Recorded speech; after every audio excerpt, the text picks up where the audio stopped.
I'm reading. Jane Eyre. Part 1. Life at Gateshead. Chapter 1. The Fight. We couldn't go outside at all on that cold, rainy afternoon. The rain was pouring down, and the wind was blowing hard. I didn't care. I was happy to stay indoors.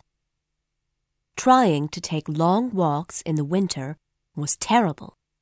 It was supposed to be healthy for our bodies, but I hated coming home in the dark with my feet and hands as cold as ice.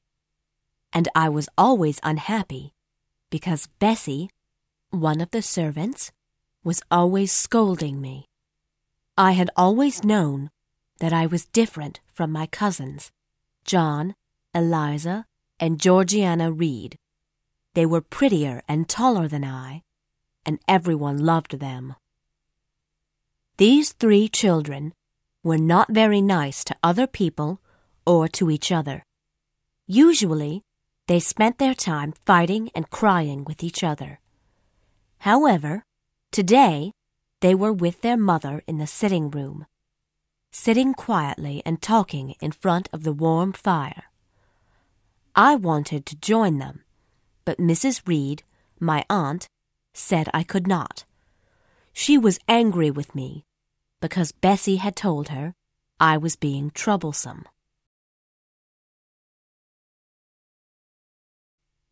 "No, I'm sorry, Jane," she said, looking at me as if I was a rat on the floor. "Until I know that you are really trying to be good and quiet, I will not treat you like one of my children. They are good." "What did Bessie tell you? What have I done?" I asked. "Jane Eyre, do not ask me any more questions. You must do what you are told. If you cannot speak nicely and obey me, then be quiet." After she left me, I went into the little room next door. I got a picture book from the shelf and climbed onto the window seat, closing the curtains around me. Now, no one could find me. I stared out the window at the cold, gray November day. The rain fell hard on the garden, which had no leaves or flowers. Then I looked at the picture book. I was inside a world of imagination.